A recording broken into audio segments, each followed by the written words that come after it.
Eric's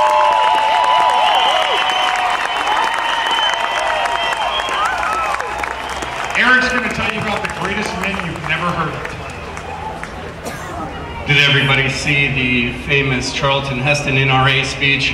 When they take it from my cold, dead hand.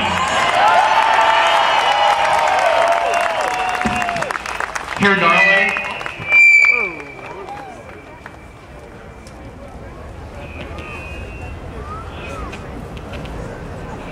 Got it, I had to give her a penny because it's change we can believe in.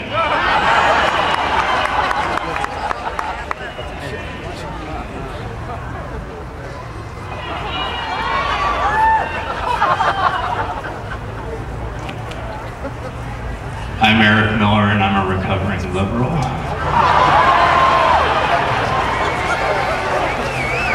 Come on, people.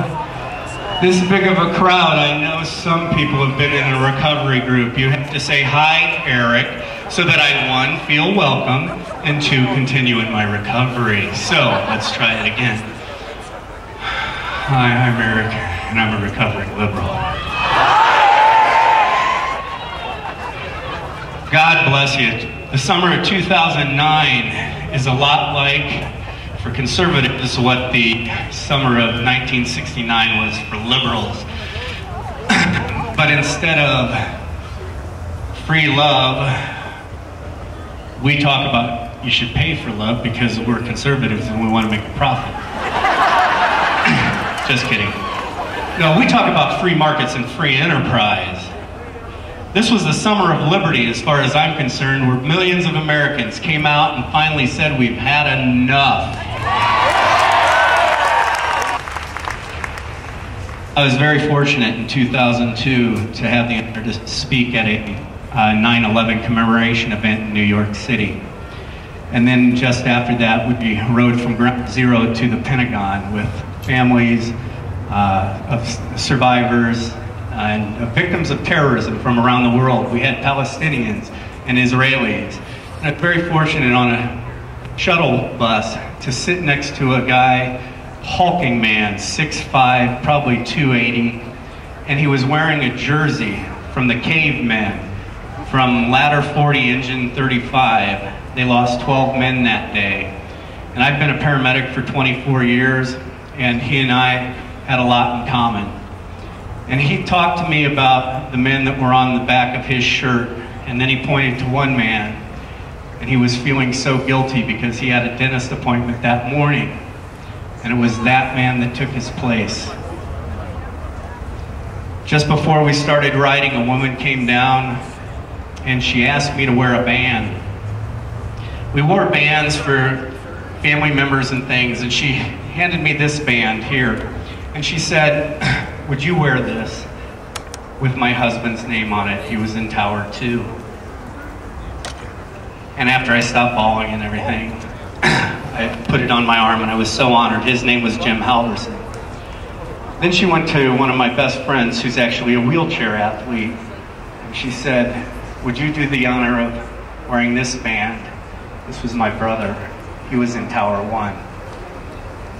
I've kept this all those years, and then during that ride, people, you know, you're riding, you kind of forget, and things would fall down, so anytime we saw a band, nobody was going to be left on the pavement. Here was one from United 93 and number 175, Robert Fangman, names that you'll never hear.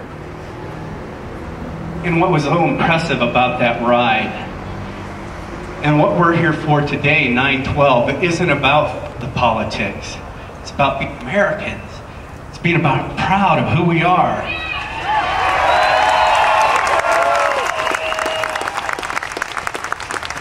I think the Founding Fathers would be absolutely proud of what's going on today.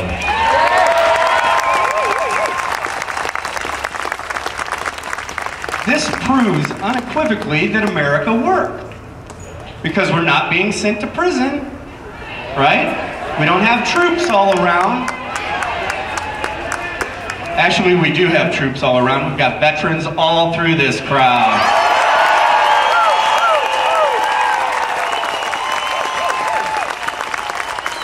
Hey, listen, this kid right here, This is a survivor.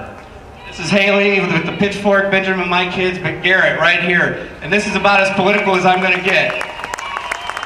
Private health care saved my son. 9-year survivor was given a 50-50 chance of living 5 years, and God bless the people at Denver Children's Hospital that saved my son's life. And the private insurance company.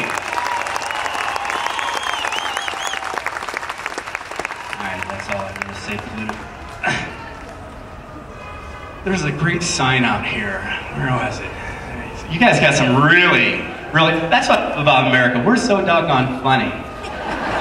We can be ticked off and we still can laugh about it. It was right out here. Where was it? No, somebody right in there.